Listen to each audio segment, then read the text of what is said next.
Happy Monday. This is Carmel, and this is your daily download.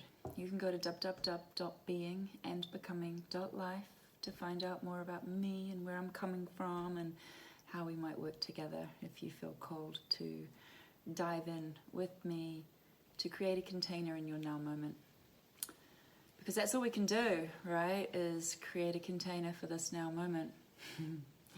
We can't know what the next now moment is going to bring at this point in time until we're in it.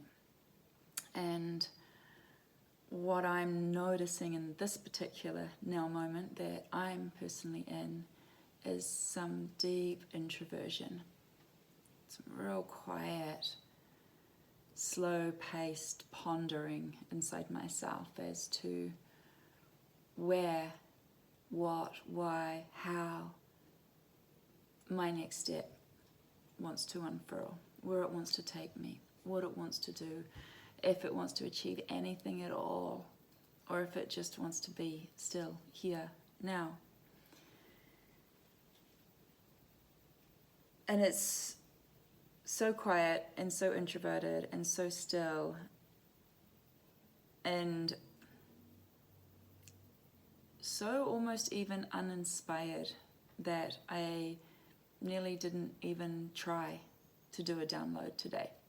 But it's Monday, and I didn't do one on Saturday, and I didn't do one on Sunday, and if I didn't do one on Monday, even though Monday is technically a bank holiday here today, but if I didn't do one, that would be like 3 days in a row of not doing a daily download.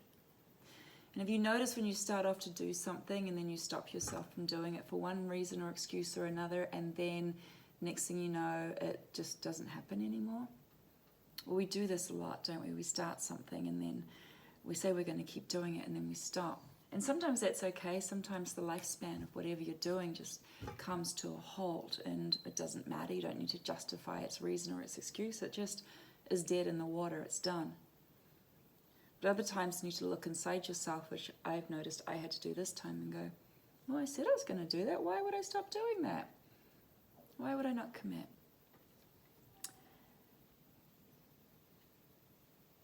And I'm not really sure why I wouldn't commit. I'm not really sure why I would commit. And it doesn't really matter either way. What matters is that there was a deeper, still, quiet voice inside me that said, go on, do it. Just do it anyway.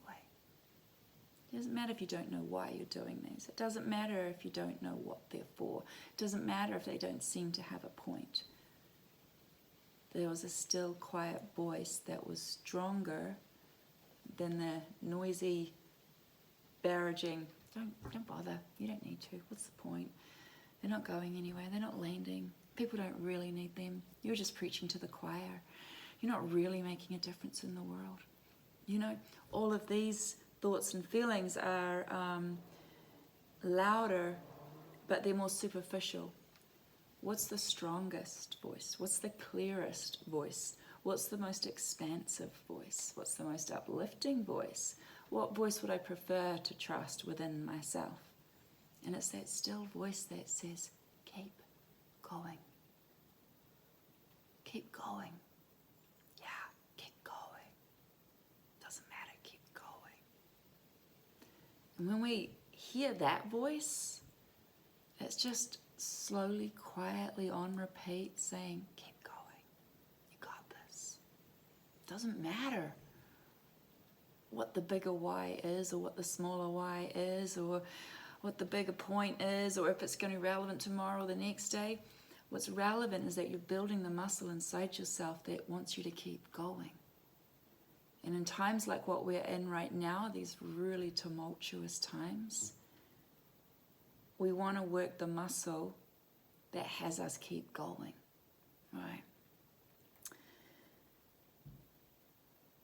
When I get into this place where I don't really feel motivated to do anything, I remember a practice that a teacher told me to do many years ago, a decade or two ago now. And he said, just lie on the floor and do nothing. Just put your back on the floor and just lay there until you feel motivated to do something. It might be just go to the bathroom and pee. But it might be something rad and amazing. And so I lay on the floor just now and sort of thought, what do I feel most like doing? And I played with the kittens until they tuckered themselves out. I don't know if you can see them back there on the couch. And then I lay on the floor some more. And I realized that there's a small handful of things that are really potent for me at this time. And the top of the list is the tarot. And the tarot have become, over the years for me, like 30-something years I've been reading the tarot for now, they've become a tool that are an invitation to draw me inside myself. And they draw me inside to where I'm at with myself. I don't use them as a divination tool to see where the future's going, or if that's going to work or not going to work, or if I should do this or not. Should I not do that? Should. What should I do? No, it's a where am I at question. What's going on with me? What are my blocks? How do I move through this? What wants to happen next inside of me? What barrier do I have to break through? What free-flowing river of creativity can I ride next? These are the sort of questions that I ask when I'm looking at the tarot for myself. And just now I decided to line the cards up, just the major arcana, the developmental cards. And I've put them in 3 lines. The first is the path of the different portals that the ego goes through. The next are the lines that will go through the laws of spiritual, or the spiritual laws, if you like, of life.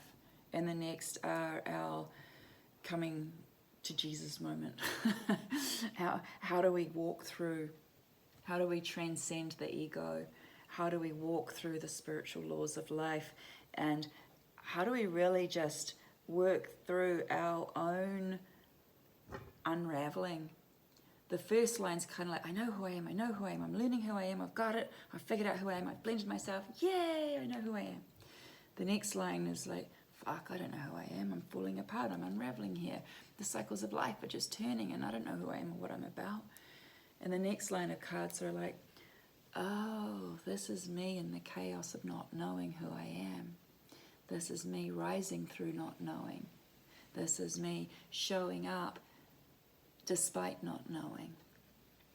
And then going through it again, deeper and deeper levels. So I'm sharing all of this because we're at a time where it's really important that we can listen to our own inner intuition about where we're at, because there's no real guidance as to what is true in the world at the moment. What's true for you might be different than what's true for me. And the reality that I'm creating for myself might not be the reality that's going to work for you. But despite our differences, and because of our differences, we weave a greater reality and a greater world environment from which we can thrive in a world that is coming into its own in a brand new and literally unprecedented way. You know, actually, I say literally unprecedented way with such confidence, but as I said that, I'm like, I think we have actually been where we're going before. We just haven't been taught about it. And as we're about to really open up into the supreme levels of intelligence that are actually available to us, it takes us really wading through all the stupidity that's going on in the world at the moment. And the tarot are a really good tool for inner exploration and self-growth. They're a really great tool for getting to know who you are in this now moment, and why the fuck you're here. So if you want to dive in with me and be in your now moment and wade through whatever's going on in your world, hit me up. I would love to work with you, connect with you, build a container with you, and dive into how you be and become the life you're here to be and become. www.beingandbecoming.life. I look forward to connecting with you when you feel ready.